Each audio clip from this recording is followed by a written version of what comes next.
This is Michael Stratton, and welcome to my presentation titled The Secret to Effective Meeting Minutes. Now, when you are effective with your outgoing communication after a meeting, guess what? You receive less questions from other people, and more folks, more stakeholders are going to understand exactly what went on in the meeting and exactly what is expected of them. So, in this presentation, what I do is walk you through a format of what works for me and what works every single time. So I promise you, if you follow this recipe, this format for effective meeting minutes, you are absolutely going to win. Let's get started. Here I introduce to you the format of the meeting minutes. It is very simple and it is very pared down, and this is on purpose so that not too much information is conveyed at any one time. You are reducing the complexity of your minutes. So we start with attendees, and then we've got decisions, what decisions were made in the meeting. Then we've got action items and who is doing what. And then you've got the line of resistance, and anything below that line is for additional details. And these additional details need to be absolutely pertinent to a decision that was made up above or an action item. And if it's not, then the additional details have no business going out to the stakeholders. This next slide shows you a little bit better example of what I'm talking about. So I think we all know what attendees means. Who was at the meeting, who wasn't, who called in on the phone, and who was present in person. Now decisions. Decisions is decision X was made.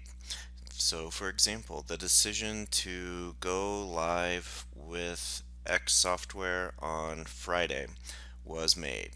Now, it's not just enough to say that it was made. That's fairly passive voice. What you need to do is you say, this is who was in the room.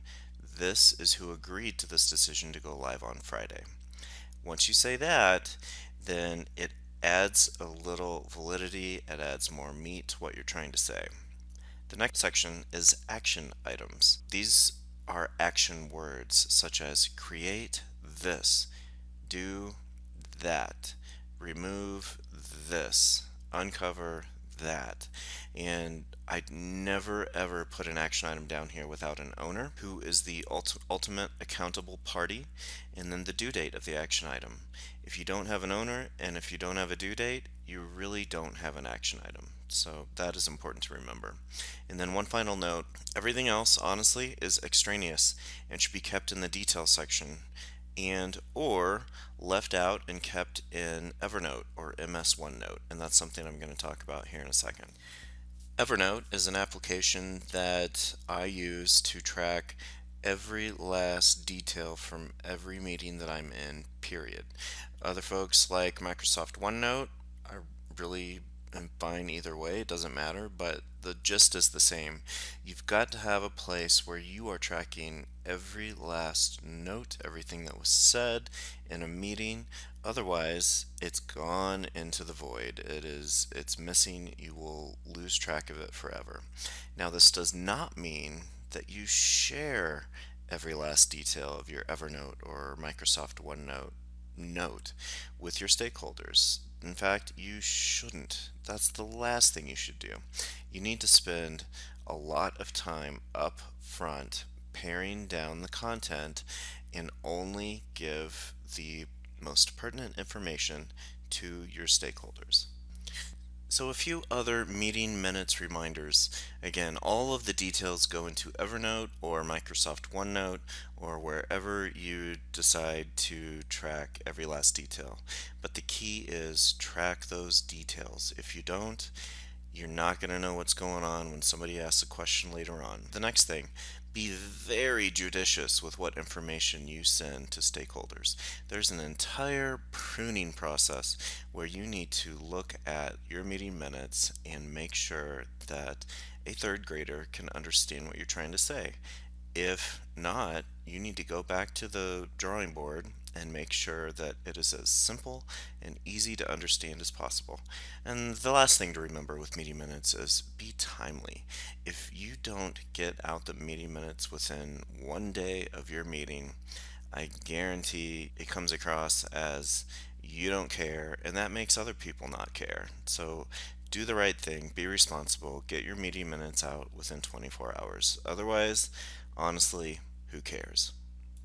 The last thing that I want to cover is actually kind of a revisit of the presentation on the PM love language, but when you are pruning your meeting minutes content, be as specific as possible.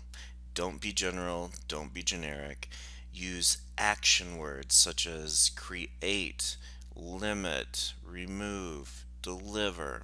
Use time frames so that folks know what you're talking about. Is something due at the end of this week? Is it due at the end of the day? Is it due this year? Is it due this quarter? You've got to give folks a frame of reference. Also, use most simple language that you possibly can and use small sentences.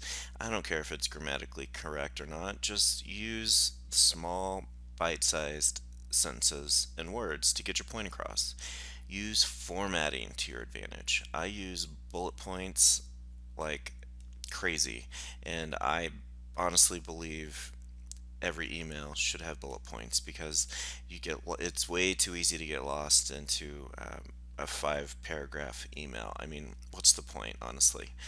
Next, convey fewer messages. If you've got 5 points in your email, guess what? People are probably going to lock on to the first one, maybe, and then forget about the rest. So your emails have got to be easy to understand and concise with very few messages. In fact, if you have more than one and maybe even two items that you cover in an email, that's way too many. And then lastly, talk about the end game. Talk about what the purpose is of the email that you're sending. If you don't have a purpose, if you if the folks you are expecting to read this email don't understand what the end goal is, then you're going to have a hard time. So, in summary, those are my meeting minutes rules when pruning content, and these are tried and true. I've been doing this for years, and I honestly think you should try them out.